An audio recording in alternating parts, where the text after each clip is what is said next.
Satu bagiannya dilempar ke arah lorong tempat di mana si Popo itu berada, dan satu bagian lagi disuapkan ke mulut Indah. Sejak saat itu, secara mengejutkan, Indah tidak pernah lagi bisa melihat keberadaan Popo.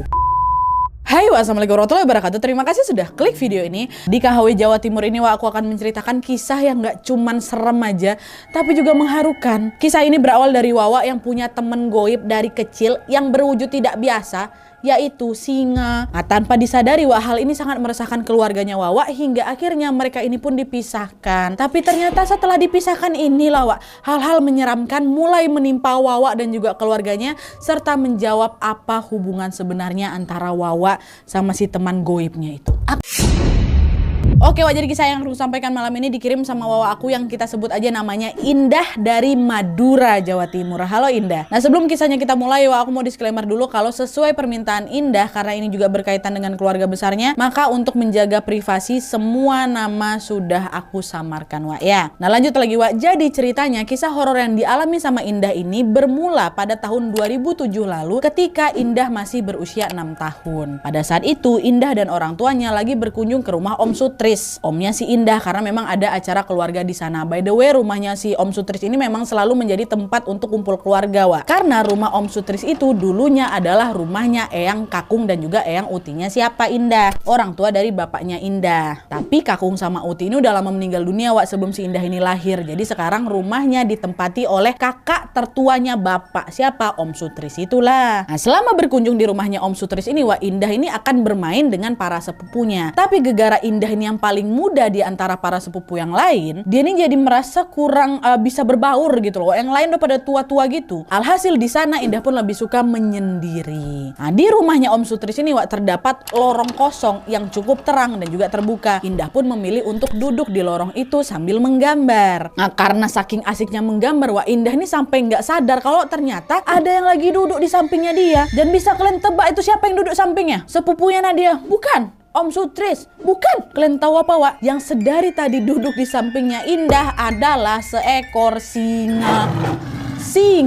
Singa nggak tampak buas gitu Nadia, dia malah tampak begitu manja, kata si Indah ini. Singa nih dielus-elusnya kepalanya di kaki aku, lalu dia tertidur di samping aku, Nadia. Nah, Indah yang waktu itu masih kecil dia nggak takut sama singa nih, orang lucu kok kelihatannya. Dia malah merasa itu adalah singa yang sangat lucu dan juga menggemaskan. Tengok, lucu ya sih, padahal singa tuh. Dan seiring berjalannya waktu, setiap kali Indah ini bermain ke rumahnya Om Sutris, dia selalu menuju kemana? Ke lorong itulah untuk temu siapa? Temu singa. Mereka terus bermain bersama sampai tanpa terasa Indah sudah berusia 8 tahun. Jadi berarti kurang lebih 2 tahun sejak Indah pertama kali ketemu sama singa tuh, masih juga berteman selama 2 tahun sama singa tuh. Dan karena memang sudah sangat akrab, Indah pun menamai singa itu dengan sebutan Popo. Dan by the way, Popo ini bukan nama samaran, memang sebutan aku waktu kecil nyebutin si singa itu memang Popo betulan. Nah, dia nggak usah aku samarkan. Nah, lama kelamaan kebiasaan Indah yang selalu bermain di lorong pun membuat Om Sutris curiga, Di situ Om mikir, Indah nih selalu minta main ke sini sampai nangis loh, main ke rumah ini. Tapi setiap kali udah nyampe di rumah, dia malah asik main sendiri, dia nggak ada main sama anak-anaknya Om. Pasti ada yang nggak betul nih sama ponakan aku, batinnya si Om Sutris kayak gitu. Karena curiga, Om ini pun segera membicarakan hal itu dengan bapaknya Indah. Nah, awalnya bapak Indah ini berpikir bahwa Popo itu adalah panggilan sayang Indah ke Dava ataupun Krani. Siapa berdua ini, Nadia? Ini anaknya Om Sutris, which is sepupunya Indah. Oh, Popo itu mungkin kedua anak kamu mungkin, Tris.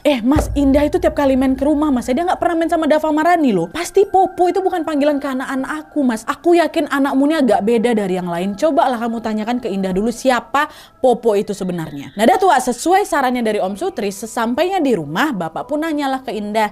Indah, sini nak, bapak mau nanya. Popo itu siapa, nak? Oh, dia temanku, Pak. Lucu dia. Ah, di mana rumahnya? Di rumah Om. Oh, siapa dia, nak? Mas Dava, Mbak Rani? Bukan, Pak. Dia singa. Lucu. Kata siapa ini, kata Indah. Mendengar ucapan Indah seketika bapak langsung kaget bukan main. Gak mungkin ada singa di rumah bapaknya itu kan. Bapak yang panik ini pun langsung menceritakan hal itu sama kakaknya Om Sutris. Dan dari situ mereka pun mulai merencanakan sesuatu nih, Setelah berunding nih antara bapak sama Om Sutris, beberapa hari kemudian bapak sekeluarga datang kembalilah itu ke rumah Om Sutris. Sesampainya di rumah Om, ibu langsung tuh otomatis digendongnya Indah supaya tidak berlari mencari Popo, Wak. Dan pada saat itu di rumahnya Om sudah ada seorang kiai di ruang tamu. Mereka ngobrol tuh di sana ya kan. Pada saat itu kiai udah tahu semuanya, Wak, dari Om Sutris. Dan saat itu bapak, ibu, Om Sutris gak banyak bicara. Mereka ini seperti sedang menunggu apa yang akan dilakukan sama kiai, Wak. Dan tidak lama kemudian tiba-tiba Pak Kiai ini mengeluarkan satu buah pisang yang kalau kata Indah orang Madura nyebutnya pisang mas, Nadia. Pisang itu dibelah aja jadi dua, satu bagiannya dilempar ke arah lorong tempat di mana si Popo itu berada, dan satu bagian lagi disuapkan ke mulut Indah. Dan kalian tahu, Wak, sejak saat itu secara mengejutkan Indah tidak pernah lagi bisa melihat keberadaan Popo.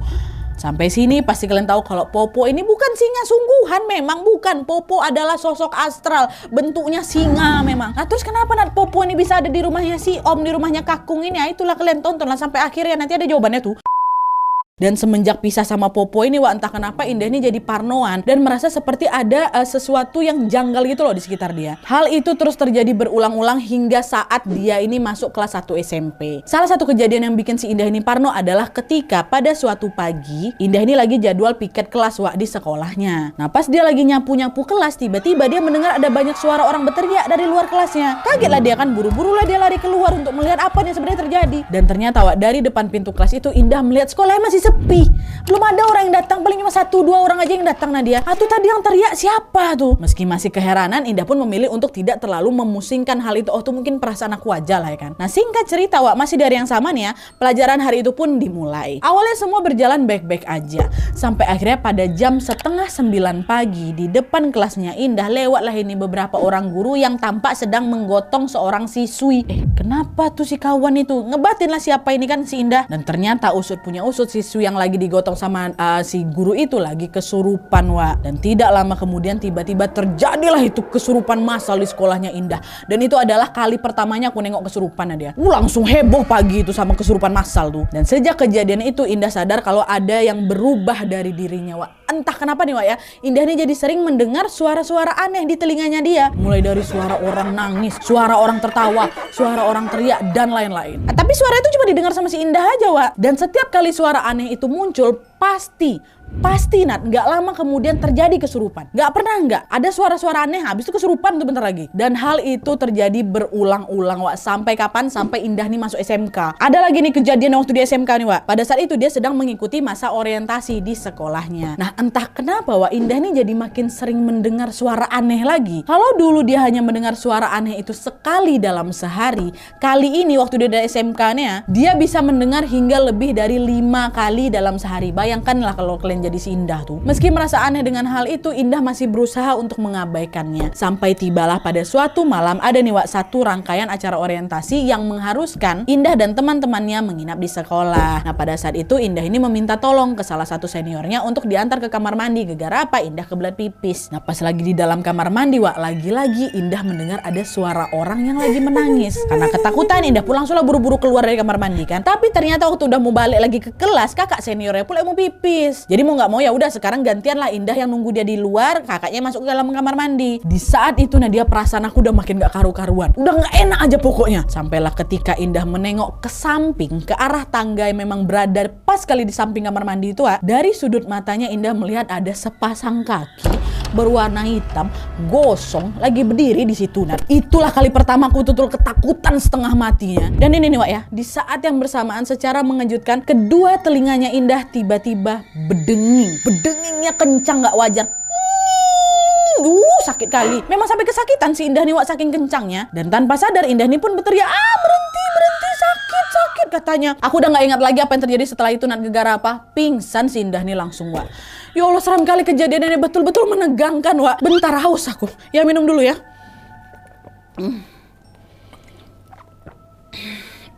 Alhamdulillah dingin kali. Lanjut.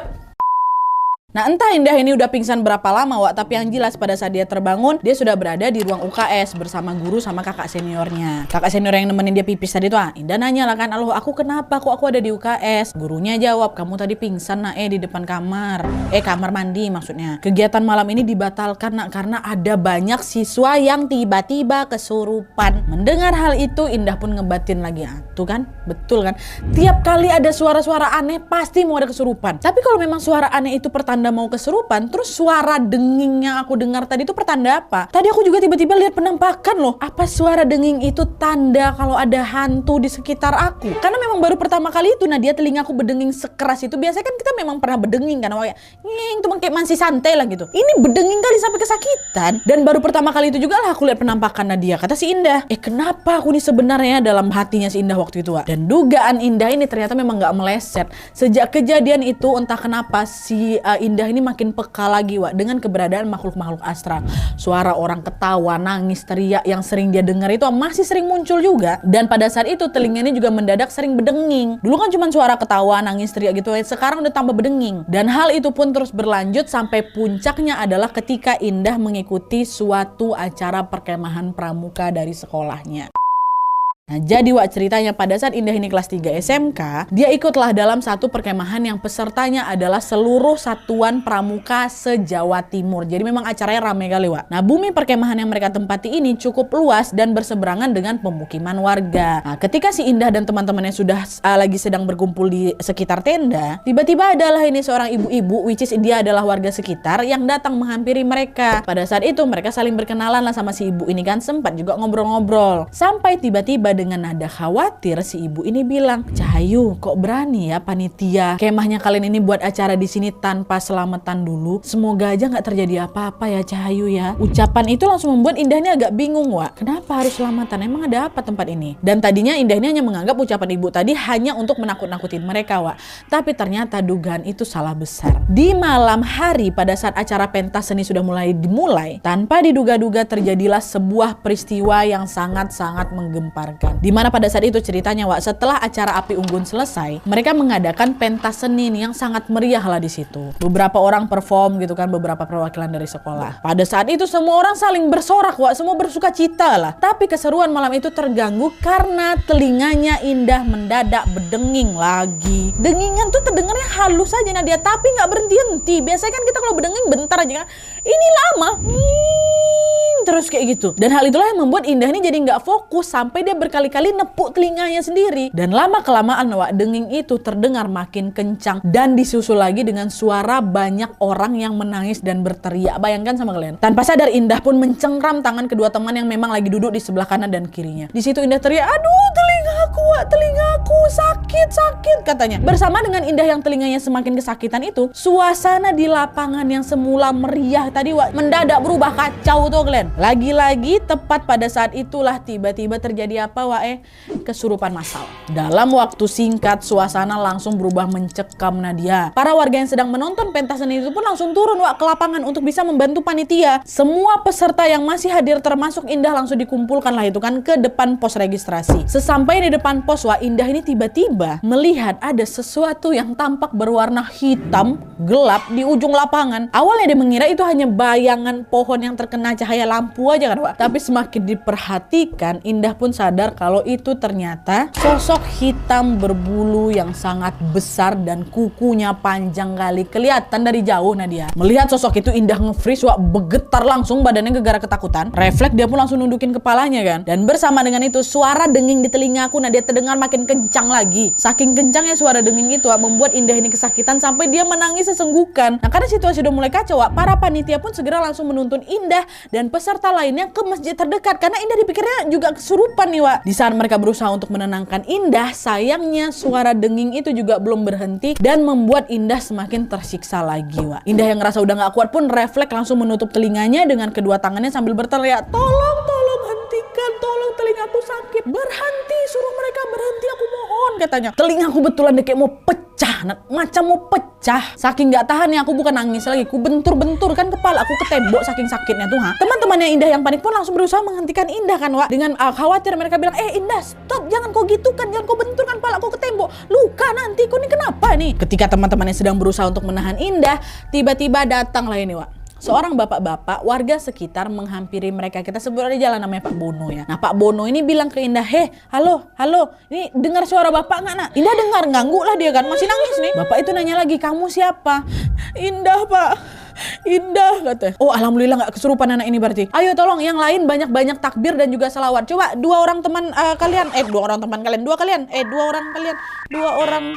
dua orang sini gitulah ya. Kenapa, Pak? Kata dua orang kawannya siapa ini kan kau ini. Kalian pergi wudhu sekarang. Kalau udah wudhu azan kalian di telinga kiri sama kanannya Indah ya, kata si Pak Bono ini. Nah, dia tuh sesuai dari instruksi Pak Bono, dua orang temannya si Indah ini pun segera mengumandangkan azan di kedua telinganya Indah. Dan hal itu terus dilakukan secara berulang-ulang sampai akhirnya secara perlahan-lahan denging di telinganya si Indah ini pun meredawa. Dan meski kondisinya masih sangat lemas, alhamdulillahnya pada jam 7 pagi, denging di telinganya Indah pun sudah mulai hilang sepenuhnya. Bayangkanlah kalian, Wak, dari tengah malam sampai jam 7 pagi masih berdenging tuh. Pagi itu mereka yang ada di bumi perkemahan itu pun langsung membongkar tenda dan bersiap-siap untuk pulang. Nah, pas mereka udah mau pulang ini, Wak, tiba-tiba kakak pembina dari regunya Indah mengatakan sesuatu hal yang sangat mengejutkan, di mana pembina itu bilang, maafkan kami adik-adik atas kejadian semalam. Sebenarnya bumi perkemahan ini sudah terbengkalai sejak 20 tahun yang lalu dan baru dibersihkan seminggu yang lalu sebelum kalian semua pada kesini. Mungkin itulah alasannya acara semalam sampai sekacau itu, kata si kakak pembina nih. Mendengar hal itu seketika Indah langsung teringatlah sama ucapan ibu-ibu kemarin tua. Ingat kan kalian? Ibu-ibu tuh kan bilang, kok berani kalian kemah di situ tanpa selamatan. Nah, ternyata inilah mungkin alasannya, Nadia. Tempat yang kami pakai itu udah kosong selama 20 tahun. Pantas saja denging yang Indah dengar di telinganya semalam ini juga sangat-sangat parah gitu ya kan, Wak. Seram kali, nggak kebayang gitu loh gimana rasa jadi si Indah, gimana rasanya mengalami kejadian itu langsung. Aku yang cuma ceritain ulang ke kalian aja sampai serak tenggorokan aku ya kan. Aqua dulu, Wak, ya. Aku izin minum dulu bentar. Kalian juga jangan lupa aqua dulu ya.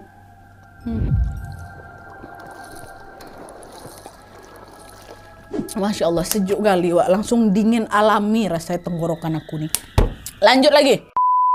Nah, singkat cerita, Wak, Indah pun akhirnya dijemputlah sama bapaknya. Pada saat melihat Indah yang sangat lemas itu, seketika bapaknya pun jadi kaget. Bapak semakin terkejut lagi nih ketika tahu kalau semalam telinganya Indah ini berdenging dengan sangat kencang. Soalnya bapak ini tahu sesuatu lah, Wak. Alhasil, Wak, di dalam mobil pada saat perjalanan pulang, dengan lembut bapak pun nanya, telingamu mulai sering berdenging sejak kapan, Nak? Udah separah ini kok kamu gak pernah cerita sama bapak? Cobalah sekarang Indah jawab yang jujur, cerita semuanya sama bapak, kata si bapak ini. Oh, sejak SMP, Pak. Maaf ya, Pak, Indah nggak pernah cerita karena Indah pikir ya udah itu cuma denging biasa aja. Nah, tuh kan, Wak, akhirnya Indah pun menceritakan lah itu semua kejadian yang pernah dia alami, mulai dari suara-suara aneh yang sering dia dengar sampai dengan penampakan-penampakan yang pernah dia lihat. Oh, kayak gitu ya, Nak. Oh ya, bapak simak semuanya, Wak. Nah, sesampainya di rumah, Indah pun langsung mandi, tidur nih, istirahat. Sore harinya ibu tiba-tiba membangunkan Indah, Wak. Dan pada saat Indah keluar kamar, ternyata di sana udah ada Om Sutris dan beberapa keluarga-keluarga yang lain. Nah, anehnya pada saat itu mereka semua, om tantenya Indah ini, menatap Indah dengan raut wajah yang kasihan. Indah nanya kan, loh, Om Tante kapan pada datang? Ada apa nih kok ngeliat Indah kayak gitu? Mendengar pertanyaan Indah, Wak, Om Sutris pun menjawabnya dengan menceritakan sebuah kisah yang menjadi jawaban dari misteri tentang apa yang sebenarnya terjadi pada Indah selama ini, Wak. Sambil menatap Indah, Om Sutris bilang, Indah, sebenarnya Om ingin menceritakan hal ini sejak lama, tapi Om kira Indah baik-baik aja. Bingung lah si Indah dengar si Om ngomong kayak gitu kan. Cerita apa nih, Om? Memangnya ada apa? Sebenarnya, Nduk, kenapa telingamu sering berdenging itu bukan tanpa alasan. Itu semua ada kaitannya dengan kodamnya Kakung. FYI nih, Wak, ya, kalau aku browsing, kodam itu artinya sosok penjaga atau pendamping gitu loh, Wak. Biasanya diturunkan oleh leluhur sendiri ke keturunannya. Sambil menghela nafas dengan suara yang berat, Om pun cerita, Wak. Dengar nih baik-baik ya. Dulu, Dah, Kakung punya khodam. Pada saat Kakung udah mulai sakit-sakitan, Kakung ini ingin menurunkan khodamnya ke salah satu anaknya. Tapi entah kenapa khodamnya ini selalu nggak mau, Wak. Anak pertama, anak kedua, sampai anak bungsu pun nggak mau khodamnya. Dan Kakung bilang kalau khodamnya ini akan tetap sendiri sampai dia menemukan orang yang tepat untuk dia ikuti. Nah dulu Nduk, uti kamu itu meninggal tahun 1999. Setahun kemudian Kakung juga meninggal tahun 2000. Dan sejak Kakung ini meninggal dunia, khodamnya tetap tinggal di rumah Kakung atau di rumah Om sekarang. Dan kamu tahu khodamnya Kakung itu apa? Dia itulah teman masa kecilnya kamu. Dia adalah sosok singa yang kamu panggil Popo.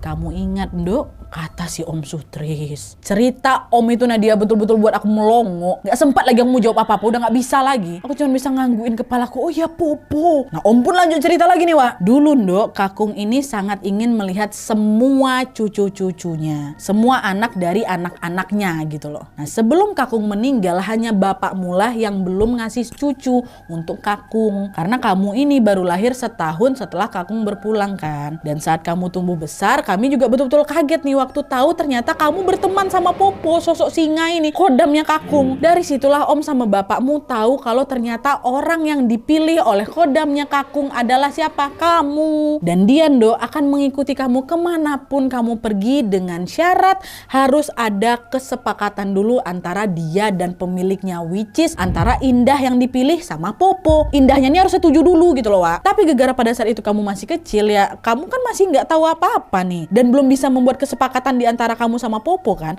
Alhasil kesepakatan itu tidak terjadi. Popo juga belum bisa pergi mengikuti kamu dan kamu hanya bisa menemui Popo di rumahnya Om, kata si Popo. Kata si Popo pula. Kata si Om Wak. Jadi waktu itu mumpung si Indah nih masih kecil, disitulah bapak pun memutuskan untuk memisahkan Indah sama Popo Wak. Lah kenapa harus dipisahkan Nadia? Karena bapak tahu energi Popo nih besar kali Wak. Bapak jadi khawatir lah keberadaan Popo nih bisa bahayain Indah nih perempuan ya kan. Makanya di situ bapak sama Om Sutris sepakat untuk mengundang Pak Kiai, masih ingat kalian kan? Untuk bisa bernegosiasi langsung dengan Popo. Pak Kiai ngasih pisang setengah-setengah tadi tuh Wak. Waktu bernegosiasi itu katanya Popo ini sepakat untuk tidak mengikuti Indah. Itulah kenapa Indah jadi nggak pernah bisa melihat Popo. Nah di situ Om Sutris bilang lagi, tapi Nduk, meskipun kalian sudah berpisah, karena sebelumnya kalian ini pernah bersama-sama, Popo ini jadi memaksa untuk tetap bisa menjaga kamu Nduk. Meski dari jarak jauh, tanpa mengikutimu atau juga menemuimu, dia tetap ingin menjaga kamu. Nah,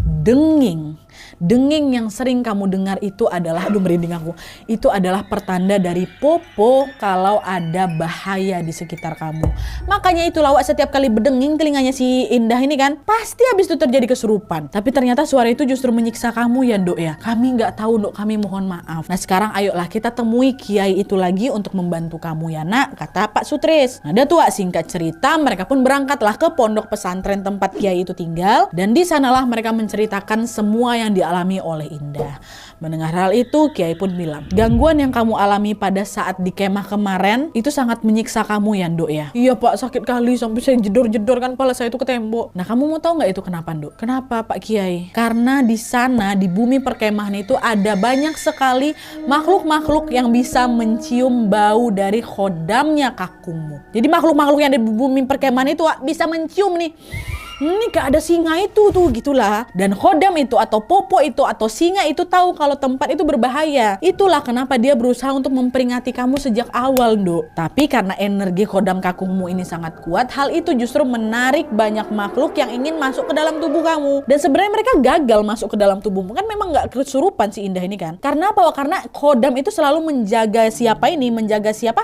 Si Indah ini dengan suara denging yang kamu dengar itu Nduk, kata Pak Kiai. Jadi ternyata suara denging itu shieldnya dia gitu loh, perisainya dia. Tapi gara-gara kamu nggak kuat sama penjagaan itu, efeknya kamu jadi sering mendengar suara-suara aneh di telinga kamu. Kata Pak Kiai gitu Nah, mendengar cerita dari Pak Kiai itu, bapak pun langsung meminta Pak Kiai untuk membantu melepaskan Popo dari Indah. Indah nggak bisa ngomong apa-apa di situ oleh keinginan bapaknya kok takutnya. Lalu nggak lama kemudian Pak Kiai pun kembali melakukan negosiasi dengan Popo Dan setelah itu nggak lama kemudian Pak Kiai bilang, alhamdulillah Nduk, singa itu mau melepaskan dirimu. Tapi sebagai syarat dia ingin bertemu kamu sekali lagi untuk yang terakhir kalinya. Awalnya bapak nolak tuh karena takut Indah ini kenapa-napa ya kan. Tapi di situ Pak Kiai meyakini mereka kalau udah Pak tenang, semua ini insya Allah aman. Indah mau bertemu untuk terakhir kali sama Popo? Iya Pak mau. Mau pula aku tuh Nadia. Aku pengen balikin lagi memori zaman dulu gitu karena kan terakhir umur 8 tahun. Terus ini karena keinginan keluarga aku untuk ngelepas aku sama Popo, ya udah nggak apa-apa, tapi aku juga pengen ketemu sama dia sih Nat. Caranya kayak gimana Wak ketemunya? Waktu itu Pak Kiai meminta Indah untuk menutup mata dan Pak Kiai pun mengoleskan air ke kedua kelopak matanya Indah. Air tuh terasa dingin kali Nadia. Dan gak lama kemudian Indah pun tiba-tiba mengantuk. Nah pada saat itu Wak, tanpa sadar Indah jadi ketiduran. Dan ketika dia bangun, secara mengejutkan tiba-tiba Indah terbangun di rumah kakungnya, which is di rumah Om Sutris tuh Wak. Bukan di pesantren, bukan. Aku terbangun di rumahnya si Om. Dan anehnya lagi pada saat itu Indah ini tidak terlihat seperti seorang gadis remaja SMK Wak. Tidak. Penampilannya tiba-tiba berubah seperti ketika dia berusia 8 tahun. Di usia ketika Indah dulu masih sering bermain dengan Popo Wak. Hal itu sempat bikin si Indah ini kebingungan kan. Kenapa aku jadi kecil lagi badanku nih? Dan di tengah rasa bingungnya itu tiba-tiba Indah melihat ada seekor singa yang perlahan-lahan berjalan menghampirinya. Siapa singa tuh? Popo. Ketemu lagi mereka. Aduh merinding aku bah. Dan Nat jalan dia Nat. Berhadapan-hadapan aku sama dia tuh Nat. Dan ketika berhadap-hadapan melalui kontak batin, komunikasi batin, telepati lah mungkin gitu kan. Indah bisa mendengar Popo mengucapkan salam untuknya sambil berkata, "Masih ingat denganku, Indah?" Lalu gak lama kemudian Popo pun menceritakan sesuatu. Dari dalam hatinya Indah mendengar Popo berkata, "Kakung sangat menyayangimu. Dulu sebelum Kakung meninggal dia bilang padaku, kalau kamu nanti bertemu dengan cucu dari anak bungsuku, temani dia. Rasa-rasanya aku tidak punya cukup waktu untuk melihat cucuku. Dan karena pesan Kakung itulah makanya aku sangat ingin menjagamu. Tapi jika penjagaanku ini ternyata sangat berat untukmu, aku ikhlas untuk melepaskan semua ini. Aku yakin jika Kakung tahu penjagaanku justru menyiksamu, pasti Kakung akan sedih dan marah padaku karena sudah menyakiti cucunya." Itu kata Popo. Popo berkali-kali meminta maaf atas hal itu. Dan Popo juga bilang bahwa kelak akan ada seseorang dari keturunannya Indah yang mewarisi Popo dari Kakung. Tapi Popo janji di situ dia hanya akan mengikuti keturunan Indah yang laki-laki karena tentunya kalau perempuan nanti nggak kuat lagi macam si Indah takutnya. Ngomong tuh. Telepati aku dengar tuh semua. Dan setelah mengatakan hal itu Popo pun mengucapkan salam perpisahan sambil perlahan-lahan berjalan menjauhi Indah. Kok sedih aku ya Popo. Pasti lucu kali macam aku tuh bayangin apa macam Narnia Wak. Allah pergi Poponya Wak. Dan betulan sama kayak kita sekarang, tepat ketika Indah melihat Popo pergi, disitulah Nat aku baru menangis sesenggukan. Baru di situ aku ingat momen kebersamaan aku sama si Popo dulu. Baru aja ketemunya lagi-lagi aku harus berpisah lagi sama Popo. Bayangkanlah jadi Indah kayak mana Wak. Dah berpisah lah kan mereka nih kan, sedih ya. Astagfirullahaladzim. Dan anyway pokoknya setelah mereka berpisah tidak lama kemudian Indah kembali lagi terbangun di pondok pesantren dalam keadaan yang memang sudah menangis sesenggukan, basah semua jilbab aku. Meski perpisahan itu membuatnya sedih, Indah bersyukur karena sejak saat itu dia tidak pernah mendengar suara-suara aneh lagi atau suara denging lagi. Udah gak pernah kalau lagi aku dengar. Indah pun dapat melanjutkan hidupnya dengan tenang Wak. Tenang dan sedih pasti. Oke Wak, jadi itu tadi kisah tentang Indah yang berteman dengan sosok singa yang dia sebut sebagai Popo. Betul-betul pengalaman mistis yang gak hanya seram kan Wak, tapi juga sangat menyentuh hati. Dari cerita ini kita bisa melihat betapa sayangnya Kakung terhadap cucunya kan Wak ya. Bahkan sebelum Indah lahir, Kakung ini sudah sangat bisa menyayanginya dan dia juga ingin menjaga Indah gitu loh. Itulah kenapa Kakung ini berpesan agar khodamnya ini bisa turun ke Indah aja. Dan untungnya khodamnya juga mau kan, sebelum-sebelumnya gak mau tuh Wak. Dan FYI Wak, Indah ini juga cerita kalau kadang-kadang ketika dia selesai sholat gitu ya, Indah ini merasa seperti ada angin dingin yang tiba-tiba berhembus kena ke badan dia. Dia ceritalah sama Om Sutris dan situ Om Sutris bilang kalau itu adalah Popo yang sedang datang mengunjungi Indah Wak. Ternyata sampai sekarang Popo ini juga masih memegang janjinya pada Kakung untuk menjaga Indah dari jauh, tanpa mengikuti, tanpa menemui, dan tentunya tanpa melakukan sesuatu yang bisa melukai Indah. Kita doakanlah sama-sama Wak ya, semoga dimanapun Indah berada dia selalu berada dalam perlindungan Allah Subhanahu wa Ta'ala.